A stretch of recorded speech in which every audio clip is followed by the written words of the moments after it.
Over the weekend, the mainstream media was absolutely giddy with delight upon learning there would be an indictment by special counsel, Robert Mueller. This was proof positive, they insisted, that Trump colluded with Russia to influence the 2016 presidential election. Their exuberance was the equivalent of a 2-day-long tailgate party. Too bad it was premature. Manafort and Gates. The celebration came to a crashing end when the indictments of Paul Manafort and his business associate, Rick Gates, were unsealed Monday morning. It turns out the charges are, basically, a tax fraud case. The two men stand accused of hiding their income from their lobbying work for Ukraine in order to avoid paying taxes, then lying about it. That's it. The 31-page indictment makes no mention of Trump or Russia or collusion. The media seemed as dejected as a kid who wakes up on Christmas morning, only to find there are no presents under the tree. Gee whiz. The truth is, it should have come as no surprise to anyone, much less the media, that Manafort was in legal jeopardy for his business dealings. The FBI raided his home over the summer. It was later learned that the FBI wiretapped his conversations as far back as 2014. And it was widely reported that Manafort had been told by Mueller's team that he would be criminally charged. It could be said that Hillary Clinton is the one who was conspiring with the Russians by breaking campaign finance laws with impunity. The media became even more dispirited when they read through the indictment, discovering that nearly all of Manafort's alleged wrongdoing substantially predates his brief stint as chairman of the Trump campaign. In other words, there is no connection to either Trump or his campaign. Somewhere, I'm sure, ABC's Martha Raddatz and CNN's Van Jones were crying. Again. Just like the tears they shed on camera election night when Hillary lost. Papadopoulos. But wait. Shortly after the indictments were unsealed, the media's spirits were suddenly boosted when the special counsel revealed that a former advisor to Trump pleaded guilty to lying to the FBI about his contacts with a Russian national during his time on the Trump campaign.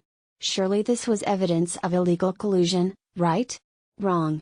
George Papadopoulos pled guilty to a single charge of making a false statement to the FBI.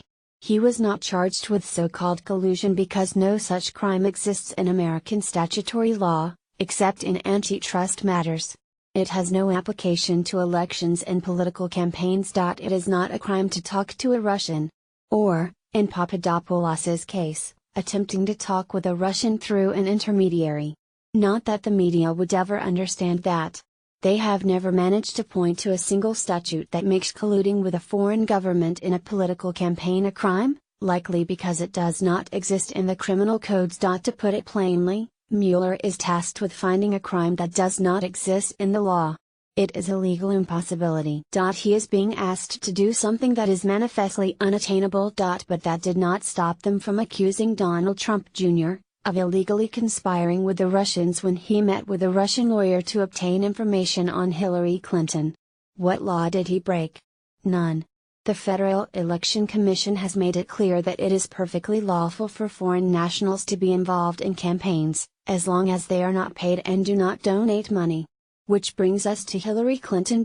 Hillary Clinton. It is against the law for the Clinton campaign and the Democratic National Committee to funnel millions of dollars to a British spy and to Russian sources in order to obtain the infamous and discredited Trump dossier. The Federal Election Campaign Act 52 U.S.C. 30101 prohibits foreign nationals and governments from giving or receiving money in U.S. campaigns.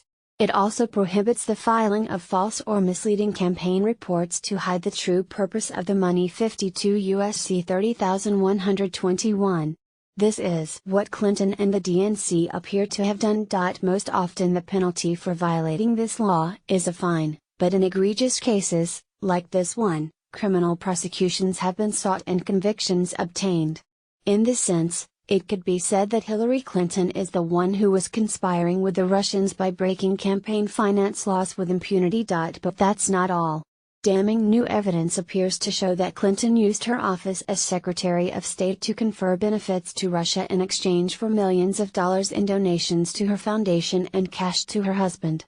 Secret recordings, intercepted emails, financial records, and eyewitness accounts allegedly show that Russian nuclear officials enriched the Clintons at the very time Hillary presided over a governing body which unanimously approved the sale of 1/5 of America's uranium supply to Russia.